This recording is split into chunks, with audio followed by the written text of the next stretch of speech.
We're here to body some scrubs. Ooh, you got caught with your hand in the cookie jar. It was in there so fucking deep. That hand was in that jar, reaching for so many cookies.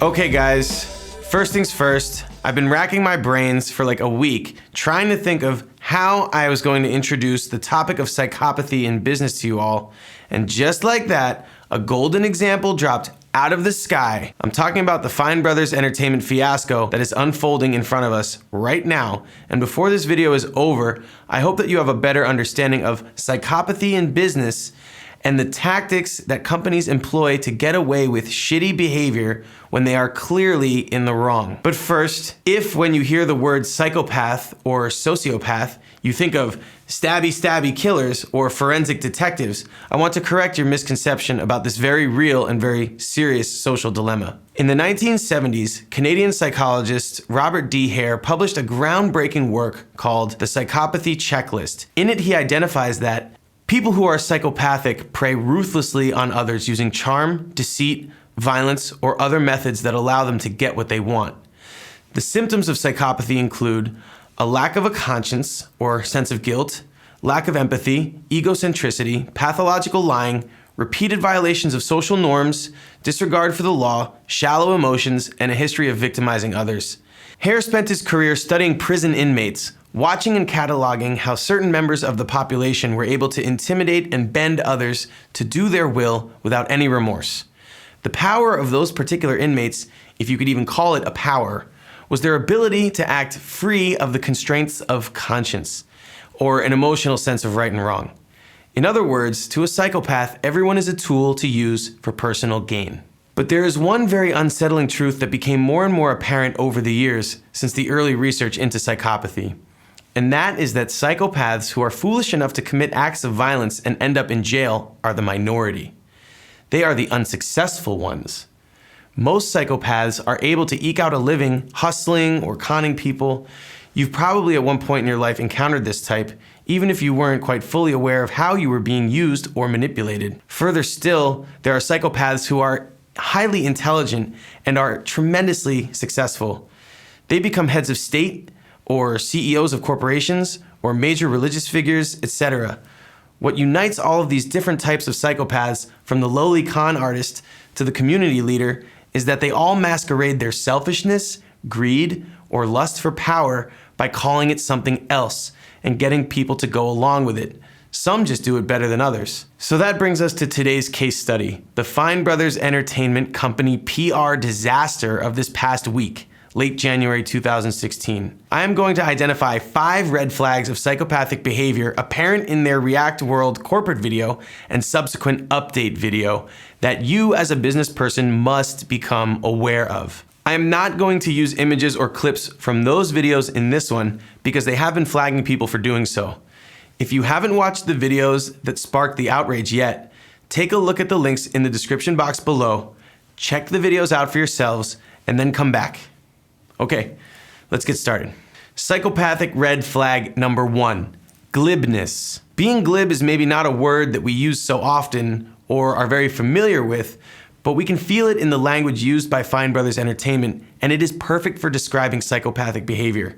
To be glib means to be both fast or smooth talking, and at the same time be superficial, insincere, and shallow. In this case, I'm referring to the "our work is like a cultural time capsule for future generations to learn from, and we're going to change the world" type grandiose language that they use in the first video. Well, wow. If we're gonna try to change the world here, then that sounds great, right? How can I argue with that?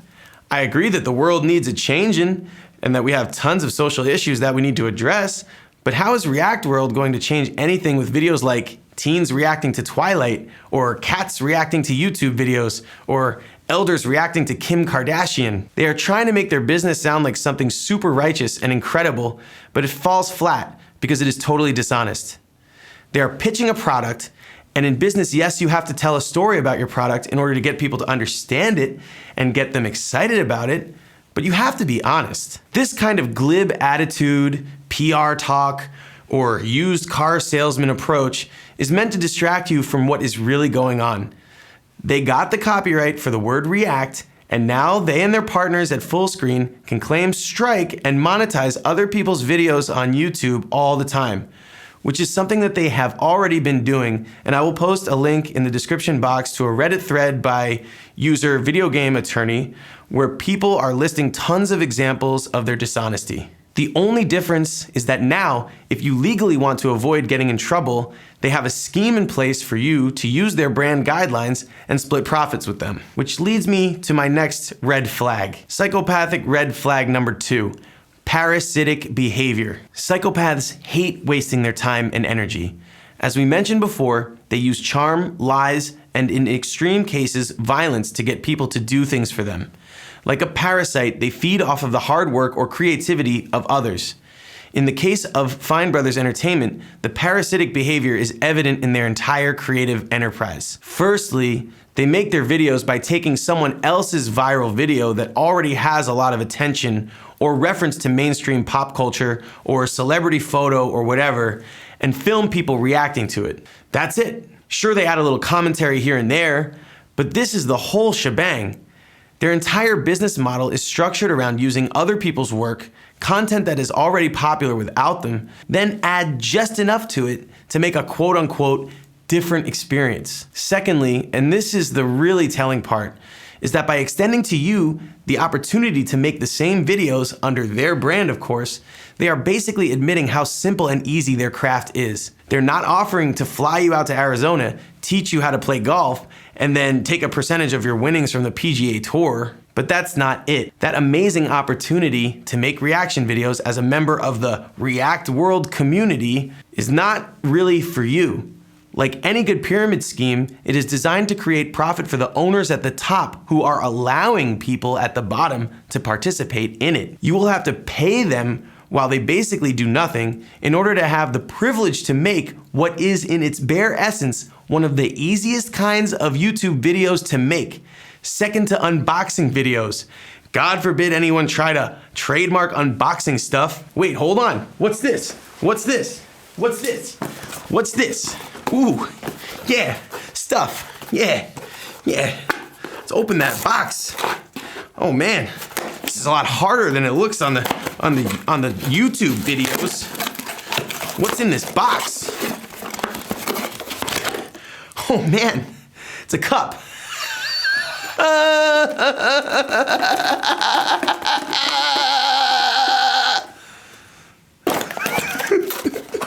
But when the second update video came out, Fine Brothers Entertainment explained that this was not their intention. They don't want to leech off other creators, no way. But the way they explained themselves only served to reveal to people like me, veteran psychopath hunters, another telltale major warning sign of zero conscience, and that is psychopathic red flag number 3, blame shifting. A psychopath never accepts the blame, or if they are smart, they do it in a way that furthers a particular agenda that they stand to gain from. This is due to the fact that, lacking a conscience, a psychopath feels no regret for what they do, so they never truly feel sorry. Instead, what they do, very often, is attempt to mislead and confuse people by shifting the blame to try to avoid taking responsibility for whatever harm is being done, and by doing so, potentially create more opportunities to take advantage of a situation. In the second video, Fine Brothers Entertainment pled with pissed off netizens and creators alike saying, hey, this is all a big misunderstanding, and you guys totally misunderstood what we were trying to do. This is a passive-aggressive way of shifting the blame onto you, actually, the audience, for not getting the point of their super amazing, awesome business opportunity that they totally meant for the benefit of the whole entire world. They admit to screwing up, but they admit only to screwing up in how they explained the launch of their product, React World. In other words, they are admitting that their sales pitch was off. That should not be confused with an apology, because it is not an apology. They then go on to re-explain the original intention of the new product with the same vagueness regarding format, which will be the very crux of legal sensitivity in all future potential claims. When in fact, they and their partners at Fullscreen have gone after people who haven't made things remotely similar to their hallmark kids, elders, or teens react videos in the past. They even went after Ellen. Yeah, Ellen DeGeneres. But what if you wanted to make a kids react video? What are the beats that you're not supposed to copy? Where are the examples? All we get in the response is, it's very complex. Very complex? That's not a fair answer at all when you are responsible as the one claiming copyright infringement on other people's content. You're the one who's supposed to explain exactly what you're claiming for, so people know what they're not supposed to do. Furthermore, they say that part of the reason for all of this is that they have had to go after people in the past who copied their format in order to protect themselves. You know, they were the victims. Well, guess what the next major red flag of psychopathic behavior is? Psychopathic red flag number 4, playing the victim. Playing the victim, or playing the pity card, is the most revealing tell of them all for psychopaths. When they've tried to scam everyone and they're caught with a hand deep in the cookie jar, they play the victim, because it can never really truly be their fault if they're the real victim in the situation. They could talk about their shitty childhood, they could talk about their shitty society that shits on them, or they could talk about the shitty weather, or they could literally talk about anything that makes everyone's life difficult, but the last thing they'll be caught talking about is their shitty behavior, which caused this whole mess in the first place. In order to really drive this point home, I am going to quote for you now what I think is the most important passage from The Sociopath Next Door by Martha Stout, which is a book that I definitely encourage everyone to read. She writes, "After listening for almost 25 years to the stories my patients tell me about sociopaths who have invaded and injured their lives, when I am asked, how can I tell whom not to trust, the answer I give usually surprises people. The natural expectation is that I will describe some sinister sounding detail of behavior or snippet of body language or threatening use of language that is the subtle giveaway. Instead, I take people aback by assuring them that the tip-off is none of these things, for none of these things is reliably present. Rather, the best clue is, of all things, the pity play. The most reliable sign, the most universal behavior of unscrupulous people is not directed, as one might imagine, at our fearfulness. It is perversely an appeal to our sympathy. Fine Brothers Entertainment, whose work has gotten them clients like Fox, Ubisoft, Discover, Universal, NBC, Best Buy, Mattel, Microsoft, and so many more have actually gone so low as to play on your sympathy and maybe got many of you to feel sorry for them by doing what? By telling you that they are humble little guys just like you who are trying to defend themselves from copycats and content thieves. Bull fucking shit. Fine Brothers Entertainment are partnered with Fullscreen, the largest YouTube network, which is a joint venture between AT&T and the Chernin Group. These guys are out claiming reaction videos as a whole for themselves and make money off of literally everyone, and they have a huge corporate machine behind them that they can use to leverage power from, and they have the balls to try to get your pity? It's pathetic and gross. And mark my words, they haven't cried on camera yet, but boy oh boy, I'll be real surprised if they don't cry big old salty crocodile tears on camera as a last-ditch effort to get you to feel sorry for them before this thing is over. But even without tears, they have tricked thousands of people into thinking that they are purely innocent and guilty of no wrongdoing. That will be explained by the final red flag of psychopathic behavior that I am going to talk to you about in this video. Psychopathic red flag number 5, gaslighting. The term gaslighting comes from the 1944 movie Gaslight, which I will briefly summarize for you now, so spoiler alerts. In this movie, the main protagonist has her belongings stolen from her by her husband. Every time the husband goes up to the attic to look through her stuff, the gas flow from the attic's lights make the other lights in the house weaker, so they flicker. When the protagonist confronts her husband about the footsteps in the attic and the flickering of the lights in the house, he tells her that she is crazy and drives her so nuts that he almost gets her committed to an insane asylum. For psychological purposes, gaslighting is when someone is manipulated into doubting themselves, causing them to lose confidence in their own convictions and, in extreme cases, doubt their own sanity. This is, in my opinion, the most revealing move of the psychopath, and sometimes the hardest to catch because it is extremely subtle and it flies in the face of all social norms. Fine Brothers Entertainment employed this technique big time in the second video because they know that they have to address the tremendous amount of backlash that they received from the first one. In the second video, they are constantly keeping you far away from the real issues and moving the frame of the conversation to things that no one is really upset about. Watch them in the beginning of the video when they are defending themselves. They sound so convincing. They sound so right. Because they are. We're not trying to own the genre. We're creators at heart. We're passionate. We're trying to do a franchise like Burger King. All of those things are fair to say and are valid, but none of them address why the gaslights in the house were flickering in the first place. In each one of those examples, the real issue is being sidestepped. We know that they are not trying to create a genre. That's not what everyone is angry about. They're trying to trademark everything that has to do with reaction. And they've been open about it before on their Facebook. Oops. We're creators at heart. Oh yeah, we know that you guys are creators, but no one said that you weren't. The issue is how you are creating your content is putting other people at risk of being pursued by you and your partners at full screen.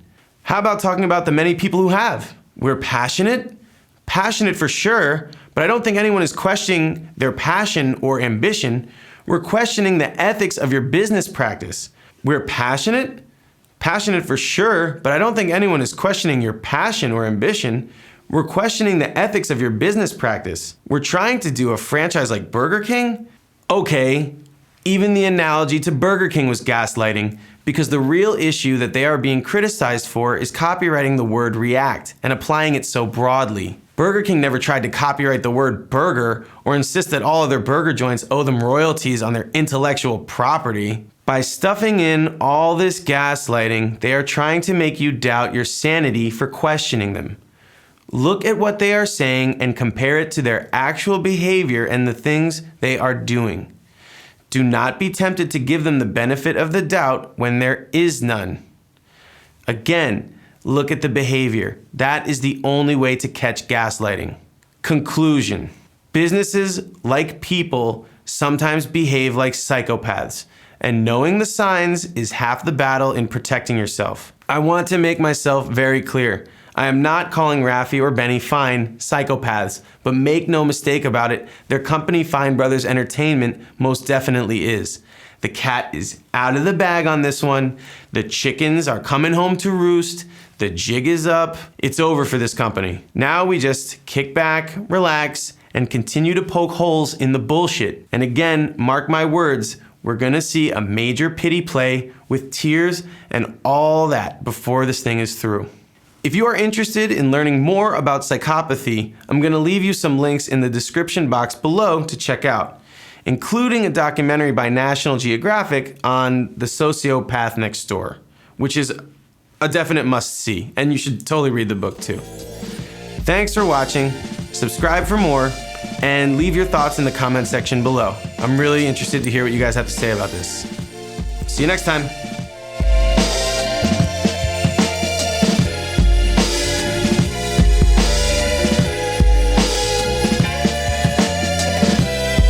Yeah, take it one more time. We're gonna get it right here. Yeah. Try to embellish it. Do a new one. Gotta be a fine bro man. Gotta be a fine bro man. Gonna be a fine bro man. Yeah.